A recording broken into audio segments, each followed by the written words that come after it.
Bon les amis, l'épisode de la villa est terminé. Vous avez vu beaucoup de départs, mais la chose plus importante, c'est le teaser des prochains épisodes. C'est vraiment le 10% de ce que vous allez voir dans les prochaines semaines. C'est passé beaucoup de choses. Pour ma part, je me suis clashé beaucoup de fois. Des fois, je vais passer pour un psychopathe. Mais tant pis, je me suis livré à 100% et du coup quand je devais péter des câbles, je pétais des câbles et ça a été une aventure extraordinaire, mais il y a eu des moments, des surprises positives, négatives pour tout le monde, vraiment compliqué à gérer et vu qu'il y a quand même des fortes têtes, des gens avec un tempérament assez chaud, vous allez pas vous ennuyer, ça c'est sûr et certain, je vous l'assure. Dès demain à 19h, la villa, tous les jours, du lundi au vendredi. Je viens de voir le score des anges là. C'est dur. C'est très dur. Mais j'aimerais savoir un truc là, les Matijas, les Sarah Lopez, les Virgile Pignon, les machins qui se prennent pour des grandes stars. Matijas, le coup de Pento. C'est terminé, ça intéresse plus personne. Moi, ce qui me fait rire, c'est les Angéliques de Koh-Lanta qui vont en France pour quitter leur mec, qui mettent leur vie personnelle de côté.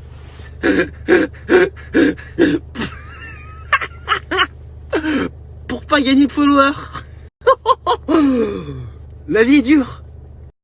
Les mecs, je les voyais faire, ils allaient à l'avant-première comme ça en mode nous sommes des grandes stars à faire des grands snaps, des grandes stories.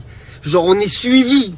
Frérot, si vous êtes suivis, je peux pas tout faire tout seul. Je veux dire, on a regardé les 2 premiers épisodes, c'est quand même pas mal axé sur moi. Je ne peux pas être de partout les gars. J'y ai mis de ma personne mais...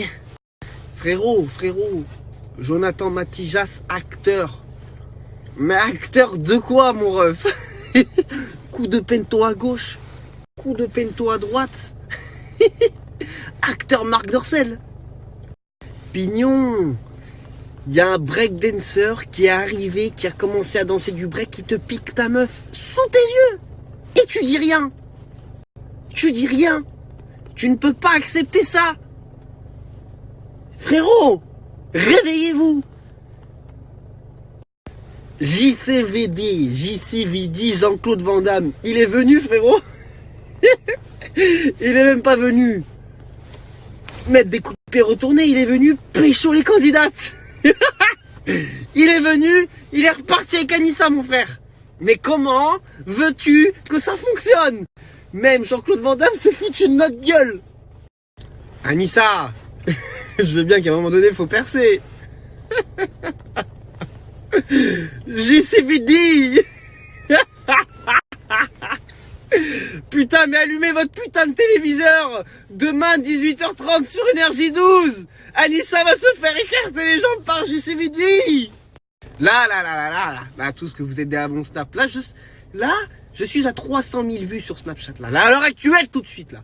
Il va falloir prendre votre télé, là, votre télécommande. Et il va falloir vous mettre sur Énergie 12. Il va falloir allumer la télé. Parce que j'ai pas cramé la baraque et tout retourné là-bas. Parce que j'en ai fait des conneries. Entre le fait d'avoir fourré la meuf à Pignon, alors que la mienne était en train de dormir juste en bas. Les gars, je me suis pas sali pour rien. Il va falloir allumer votre télé. Les amis, cette année, j'ai tellement mouillé le maillot que j'ai fini en dépression à pleurer chez moi tout seul. C'est pas pour des scores comme ça. J'ai pas mis ma vie privée au public comme ça. Fini en dépression parce que... Non mais attendez, c'est pas terminé.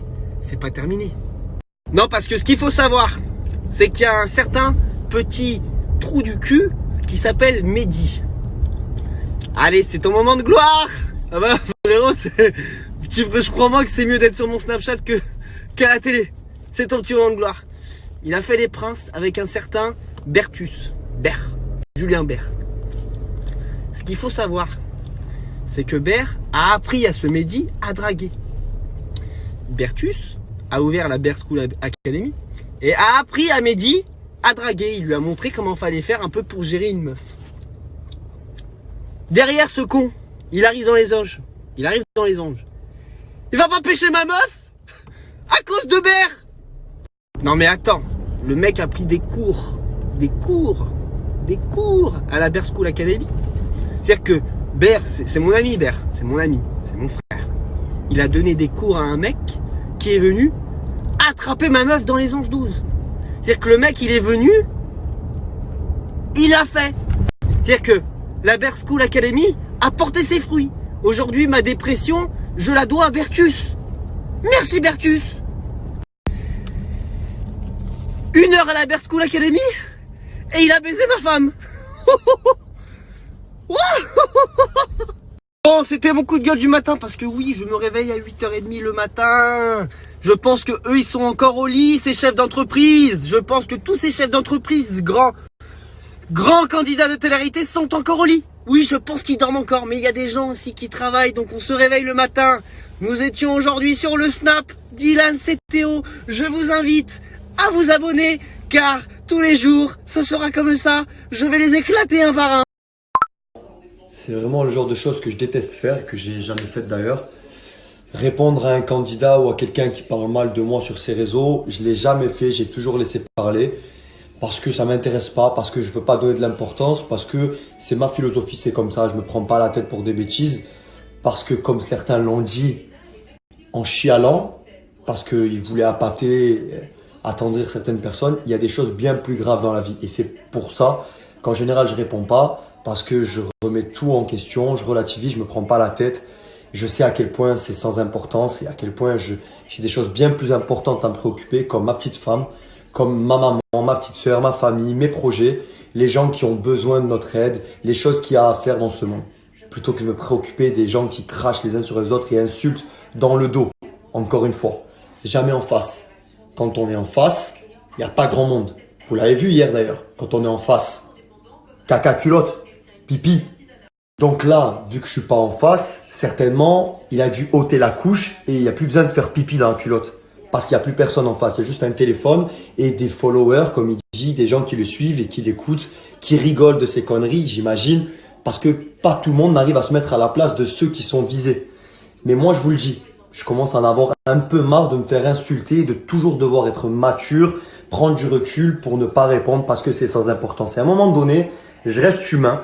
J'ai beau ne pas être le grand candidat qu'il est en train de prétendre ou je ne sais quoi. Par contre, je suis un garçon, je suis droit dans mes bottes et je sais que même si j'essaye d'avoir la meilleure attitude possible au quotidien auprès des miens, il y a un moment donné, quand on vient me piquer, parler mal, il y a ma famille qui écoute, il y a ma famille qui a les échos de ce qui se passe et ça commence à être un peu compliqué pour moi. Voilà. Je commence à en avoir un peu marre d'entendre ma sœur me dire regarde ce qu'il a dit, d'entendre des gens m'envoyer ce qu'il dit à mon propos, alors que je réponds jamais d'habitude. Là, donc voilà, je le dis pour la première et la dernière fois, je n'accepterai pas que quelqu'un s'adresse à moi via un téléphone.